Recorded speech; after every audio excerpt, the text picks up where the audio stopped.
Hello friends, welcome है आप सभी का आपके इस कृष्णा आर्ट्स एजुकेशन चैनल में, जो बोर्ड एग्ज़ाम की तैयारी करवाने के लिए नंबर 1 यूट्यूब चैनल है। इस चैनल को आपने अभी तक सब्सक्राइब नहीं किया तो इस चैनल को सब्सक्राइब कर दें और साइड के बेल नोटिफिकेशन को प्रेस कर दें, ताकि हमारी वीडियो का लेटेस्ट नोटिफिकेशन आप तक सबसे पहले पहुँच सके। और अगर आप हमारे इस यूट्यूब चैनल पर नए हैं तो आप टेलीग्राम चैनल में भी ज्वाइन हो जाएँ। टेलीग्राम चैनल का लिंक डिस्क्रिप्शन में दिया हुआ है, क्योंकि इस चैनल का जो भी स्टडी मटेरियल आपको प्रोवाइड किया जाएगा वो टेलीग्राम चैनल के माध्यम से किया जाएगा। स्टडी मटेरियल में आपको सभी सब्जेक्ट्स का चैप्टर बाय चैप्टर ऑब्जेक्टिव और सब्जेक्टिव क्वेश्चंस का पीडीएफ प्रोवाइड किया जाएगा, इसलिए आप टेलीग्राम चैनल को अवश्य ज्वाइन कर लें। तो चलिए इस वीडियो में आगे की ओर बढ़ते हैं। इसमें हम आपको कक्षा 10 का विज्ञान, जो विज्ञान का एक भाग है जीव विज्ञान बायोलॉजी, उसका 6th पार्ट प्राकृतिक संसाधनों का प्रबंधन का सब्जेक्टिव क्वेश्चंस करवाने वाले हैं। इस वीडियो में हम आपके साथ इस चैप्टर का 1 से लेकर 15 तक के सब्जेक्टिव क्वेश्चंस को पढ़ाने वाले हैं। तो चलिए क्वेश्चंस की ओर बढ़ते हैं। इसमें हमारा पहला क्वेश्चन है कि अपने प्राकृतिक संसाधनों के संरक्षण हेतु 5 कार्यों का उल्लेख करें। जो अपना प्राकृतिक संसाधन होता है, जैसे कि मृदा, जैसे कि जल, जैसे कि खनिज, तो उन प्राकृतिक संसाधनों का जो संरक्षण अर्थात बचाव हेतु 5 कार्यों का उल्लेख करें कि किन 5 कामों को करके हम अपने प्राकृतिक संसाधनों का बचाव कर सकते हैं। तो इसका उत्तर दिया गया है कि पहला जो कार्य हमको करना है मित व्ययितापूर्वक उपयोग करके। मित व्ययितापूर्वक उपयोग करने का मतलब है कि कम से कम खर्च करना। दूसरा है वृक्षारोपण द्वारा, वृक्षों को लगाकर। तीसरा वैकल्पिक साथ, मतलब वैकल्पिक को साथ में रखते हुए सच समुचित रख रखाव, हमें संसाधनों को अच्छी तरह से रख रखाव करने की ज़रूरत है। और नियंत्रित एवं दरगामी प्रयोग हेतु जागरूक कर। नियंत्रित और दरगामी, इन दोनों के प्रयोग हेतु जागरूक कर लेना। तो ये 5 कार्य अगर हम लोग करते हैं तो हम लोग प्राकृतिक संसाधनों का संरक्षण कर सकते हैं, जिसमें से पहला कार्य है मित व्यवस्था उपयोग करके, दूसरा है वृक्षारोपण करके, तीसरा वैकल्पिक साथ, चौथा है सचमुच समुचित रख रखाव, और पांचवा हमारा जो कार्य है वह है नियंत्रित एवं दरगामी प्रयोग हेतु जागरूक कर। तो अगर हम इन 5 कार्यों को करते हैं तो हम प्राकृतिक संसाधनों का संरक्षण कर सकते हैं। इसके बाद आपका नेक्स्ट क्वेश्चन है कि प्राकृतिक संसाधनों का उदाहरण सहित परिभाषित कीजिए। इससे पहले आपने क्वेश्चन में पढ़ा कि प्राकृतिक संसाधनों का संरक्षित करने के लिए 5 कार्यों को बताएं, लेकिन इसमें प्राकृतिक संसाधन होते क्या हैं इस बात को परिभाषित करें और इसका उदाहरण भी दें। तो प्रकृति में पाए जाने वाले मनुष्य के लिए उपयोगी पदार्थों को प्राकृतिक संसाधन कहते हैं। प्रकृति में पाए जाने वाले अर्थात हमारे प्रकृति में जितने भी पदार्थ पाए जाते हैं वे सभी पदार्थ जो मनुष्य के लिए उपयोगी होते हैं वही प्राकृतिक संसाधन कहलाते हैं। जैसे कि उदाहरण के रूप में वायु, जल, मिट्टी, खनिज, कोयला, पेट्रोलियम, ये सभी के सभी प्राकृतिक संसाधन हैं। ये सभी के सभी हम लोगों को प्रकृति के द्वारा प्राप्त होती है। तो प्राकृतिक संसाधन किसे कहते हैं, इसका डेफिनेशन आपको याद रखना है कि प्रकृति में पाए जाने वाले मनुष्य के लिए उपयोगी पदार्थ, प्रकृति में पाए जाने वाले सभी उपयोगी पदार्थ को ही प्राकृतिक संसाधन कहते हैं।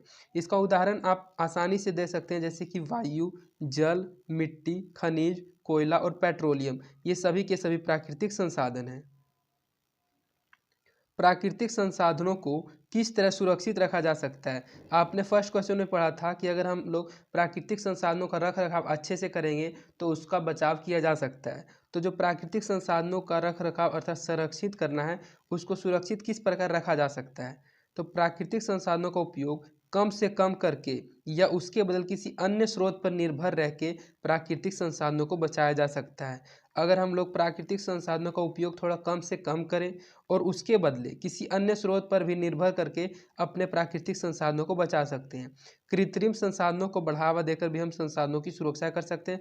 कृत्रिम का अर्थ हमने आपको हमारा पर्यावरण वाले चैप्टर वाले वीडियो में ही बता दिया था कि कृत्रिम का मतलब होता है मानव निर्मित। वैसा संसाधन जो मानव के द्वारा बनाया गया है, मैन मेड है, वह कृत्रिम संसाधन कहलाता है। तो हम लोग अगर कृत्रिम संसाधन को बढ़ावा देते हैं अर्थात उसको ज़्यादा उपयोग करते हैं तो हम लोग प्राकृतिक संसाधनों का सुरक्षा कर सकते हैं। और इसका यह एक उपाय यह था कि कृत्रिम संसाधनों को बढ़ावा देकर हम संसाधनों की सुरक्षा कर सकते हैं। और प्राकृतिक संसाधनों का अगर हम लोग कम से कम उपयोग करेंगे और उसके बदले किसी अन्य स्रोत पर निर्भर रहेंगे तो फिर भी प्राकृतिक संसाधनों को सुरक्षित रखा जा सकता है और उन संसाधनों को बचाया जा सकता है। तो इन 3-4 वीडियो से हम लोग प्राकृतिक संसाधनों को अच्छी तरह से सुरक्षित रख सकते हैं और उसका रख रखाव कर सकते हैं। संसाधनों के दोहन के लिए लंबी अवधि को ध्यान में रखकर बनाई गई परियोजनाओं के लाभ क्या क्या हो सकते हैं। जो संसाधनों के दोहन के लिए लंबी अवधि को ध्यान में रखकर बनाई गई परियोजनाएं हैं उनका लाभ क्या क्या हो सकते हैं। तो संसाधनों के दोहन के लिए लंबी अवधि को ध्यान में रखकर बनाई गई परियोजनाओं का निम्नलिखित लाभ हो सकता है। इस बात को हमने बताया है आपको कि किसी भी क्वेश्चन का आंसर देने से पहले आपको उस क्वेश्चन को ही एक बार रिपीट कर देना, जैसे कि इसमें रिपीट है कि क्वेश्चन ही रिपीट है। संसाधनों के दोहन के लिए लंबी अवधि में ध्यान में रखकर बनाई गई परियोजनाओं से निम्नलिखित लाभ हो सकते हैं, और लास्ट में आपको ऐसा लिख देना है कि निम्नलिखित लाभ हो सकते हैं। इससे आपका आंसर थोड़ा बड़ा हो जाएगा। तो इसका जो निम्नलिखित लाभ है वह पहला लाभ है, यह दीर्घकालीन उद्देश्यों को ध्यान में रखकर बनाई जाती है। इसकी लागत अधिक होती है पर यह लाभ भी अधिक देते हैं। जो प्राकृतिक संसाधन होता है उसकी लागत थोड़ी अधिक होती है लेकिन यह लाभ भी अधिक देती है। इन परियोजनाओं के प्रभाव व्यापक क्षेत्र पर पड़ते हैं। इन परियोजनाओं का जो प्रभाव होता है वह व्यापक क्षेत्र पर पड़ते हैं। तो प्राकृतिक संसाधनों का दोहन के लिए लंबी अवधि में ध्यान रखकर बनाई गई परियोजनाओं के लाभ क्या क्या हो सकते हैं। तो इसका 3 ही लाभ है कि यह दीर्घकालीन उद्देश्यों को ध्यान में रखकर बनाई जाती है, इसकी लागत अधिक होती है पर यह लाभ भी अधिक देते हैं, और इन परियोजनाओं के प्रभाव व्यापक क्षेत्र पर पड़ते हैं। इसके बाद आपका नेक्स्ट क्वेश्चन है, संसाधनों के दोहन के लिए कम अवधि के उद्देश्य की परियोजनाओं के क्या लाभ हो सकते हैं।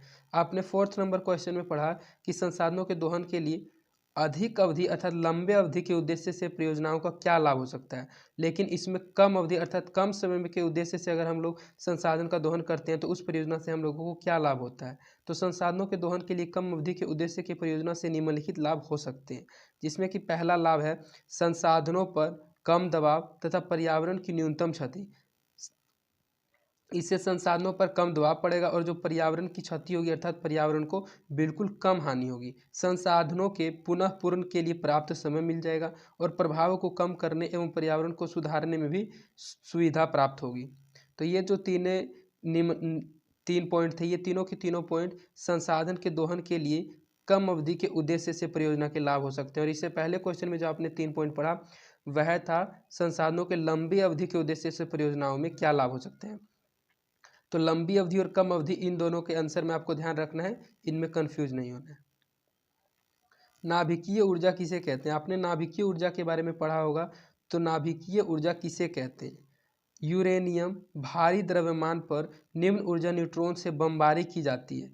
जो यूरेनियम होता है वह एक प्रकार का भारी द्रव्यमान होता है। उस भारी द्रव्यमान पर निम्न ऊर्जा न्यूट्रॉन से बमबारी की जाती है और यह हल्के नाभिकों में टूट जाता है तथा विशाल मात्रा में ऊर्जा उत्पन्न होता है। इसी ऊर्जा को नाभिकीय ऊर्जा कहते हैं। आपको नाभिकीय ऊर्जा किसे कहते हैं यह समझना है। तो जब यूरेनियम जो पर एक बहुत ही भारी द्रव्यमान होता है उस यूरेनियम पर निम्न ऊर्जा अर्थात न्यूट्रॉन से बमबारी की जाती है। जब यूरेनियम पर न्यूट्रॉन से बमबारी की जाती है तो यह हल्के नाभिकों में टूट जाता है तथा इससे विशाल मात्रा में जो ऊर्जा उत्पन्न होता है वही ऊर्जा नाभिकीय ऊर्जा कहलाती है। जीवमंडल से आप क्या समझते हैं। जो जीवमंडल है उस बात से आप क्या समझते हैं। तो जीवमंडल जैव व्यवस्था का सबसे बड़ा स्तर है अर्थात लेवल है। संसार के विभिन्न पारिस्थितिक तंत्र या पारितंत्र एक साथ मिलकर ही जीवमंडल का निर्माण करते हैं। जो जीवमंडल है वह जैव व्यवस्था का सबसे बड़ा स्तर है अर्थात जैव व्यवस्था का सबसे बड़ा लेवल है। संसार के विभिन्न पारिस्थितिक तंत्र या पारितंत्र एक साथ मिलकर ही जीवमंडल का निर्माण करते हैं। तो जीवमंडल आप समझ गए हो कि जीवमंडल पारिस्थितिक तंत्र या पारितंत्र के एक साथ मिलने से बनता है। किन्हीं दो वन उत्पादकों का पता लगाइए जो किसी उद्योग के आधार हैं। किन्हीं दो वन उत्पादक का पता लगाइए जो किसी उद्योग के उधार है अर्थात किसी फैक्ट्री का बेस है। तो तेंदुपत्ती का उपयोग बीड़ी बनाने में व यूकेलिप्टस बांस के पेड़ों का कागज मिल में ये दो वन उत्पाद हैं जो कि इनके उद्योग के आधार हैं। पहला जो उत्पाद दिया गया है वह दिया गया है तेंदुपत्ती। जो तेंदुपत्ती होता है उसका उपयोग बीड़ी बनाने में किया जाता है, इसलिए यह एक प्रकार का बीड़ी बनाने वाले उद्योग का आधार हुआ तेंदु का पत्ती। और दूसरा है यूकेलिप्टस बांस के पेड़ों का कागज। जो यूकेलिप्टस बांस होता है उसके पेड़ों से कागज मिल में कागज बनाए जाते हैं। तो यह दूसरा वन उत्पाद है जो कि इनके उद्योगों का आधार है। अगर इन दोनों के अलावा कोई दूसरा चीज लिया जाए तो उस उद्योग को नहीं चलाया जा सकता। इसीलिए इस तेंदुपत्ती को और यूकेलिप्टस बांस के पेड़ को इन दोनों के उपयोग से ही उद्योग चलता है। तो इसी कारण ये दोनों के दोनों किसी उद्योग के आधार हैं। रेडियोधर्मिता किसे कहते हैं? जो रेडियोधर्मिता होता है वह किसे कहा जाता है? तो ऐसी परिघटना है जो रेडियोधर्मिता है, यह एक ऐसी परिघटना है जिसमें कुछ तत्वों के परमाणु नाभिकों के विघटन के परिणाम स्वरूप इलेक्ट्रॉन बीटा कण, जो इलेक्ट्रॉन होता है वह बीटा कण होता है तथा गामा किरणों वैद्युत चुंबकीय किरण का स्वतः उत्सर्जन होता है। रेडियोधर्मिता किसे कहते हैं? तो रेडियोधर्मिता में आपको समझना है कि यह एक प्रकार की ऐसी घटना है जिसमें कुछ तत्वों के परमाणु नाभिकों के विखंडन के परिणाम स्वरूप इलेक्ट्रॉन तथा गामा किरणों का स्वतः उत्सर्जन होता है। जब इलेक्ट्रॉन तथा गामा किरणों का स्वतः उत्सर्जन होता है तो उसे रेडियोधर्मिता कहा जाता है। जीवाश्म ईंधन किसे कहते हैं? दो जीवाश्म ईंधन के नाम लिखें। ईंधन आपने बहुत सारे ईंधन के बारे में पढ़ा है, लेकिन जीवाश्म ईंधन, स्पेशली जीवाश्म ईंधन किसे कहा जाता है? और दो जीवाश्म ईंधन के नाम भी लिखें, अर्थात उसका उदाहरण बताएं। तो लाखों वर्ष पूर्व जैव मात्रा के अपघटन से प्राप्त होने वाले ईंधन को जीवाश्म ईंधन कहते हैं। जो जीवाश्म ईंधन होते हैं वह एक प्रकार के प्राकृतिक संसाधन भी होते हैं। तो जो लाखों वर्ष पूर्व अर्थात बहुत साल पहले जैव मात्रा के अपघटन से, डिकम्पोजिशन से जो प्राप्त होने वाला ईंधन होता है उसी ईंधन को जीवाश्म ईंधन कहते हैं। और इसका उदाहरण में दिया गया कोयला और पेट्रोलियम, जो आप जानते हैं कि यह दोनों एक प्रकार का प्राकृतिक संसाधन भी है। तो जीवाश्म ईंधन किसे कहते हैं? इसमें आपको ध्यान रखना है कि बहुत वर्ष पहले जैव मात्रा के अपघटन से जो हम लोगों को ईंधन प्राप्त हुआ है वही जीवाश्म ईंधन होता है। और दो जीवाश्म ईंधन का उदाहरण जैसे कि कोयला हो गया और पेट्रोलियम हो गया। पर्यावरण को बचाने के लिए तीन प्रकार के आर का क्या उपयोग है? इस क्वेश्चन को हमने आपको ऑब्जेक्टिव क्वेश्चन में भी समझाया था कि पर्यावरण को बचाने के लिए तीन प्रकार के आर का क्या उपयोग है। तो हमने आपको उसमें बताया था रिड्यूस, रिसाइकल और रीयूज। आर से रिड्यूस, रिसाइकल और रीयूज। तो इसको डिटेल से समझते हैं कि पर्यावरण को बचाने के लिए तीन प्रकार के आर का उपयोग हम करते हैं। पहला कम उपयोग अर्थात रिड्यूस, दूसरा पुनः चक्रण मतलब कि रिसाइकल, वह तीसरा पुनः उपयोग मतलब कि रीयूज। आर से सबसे पहले अगर हम लोग किसी पदार्थ का रिड्यूस करते हैं अर्थात कम उपयोग करते हैं तो उस पदार्थ को, उस संसाधन को ज़्यादा चलाया जा सकता है। और दूसरा अगर हम लोग उसका पुनः चक्रण कर लेते हैं अर्थात रिसाइकल कर लेते हैं तो हम लोग पर्यावरण को उस संसाधन में अधिक समय तक बचा सकते हैं। और तीसरा पुनः उपयोग मतलब कि रीयूज, हम लोग उसी पदार्थ का, उसी संसाधन का दोबारा फिर से उपयोग करने लायक बना सकते हैं। तो पर्यावरण को बचाने के लिए तीन प्रकार के आर का उपयोग हम करते हैं। पहला रिड्यूस, रिसाइकल और रीयूज।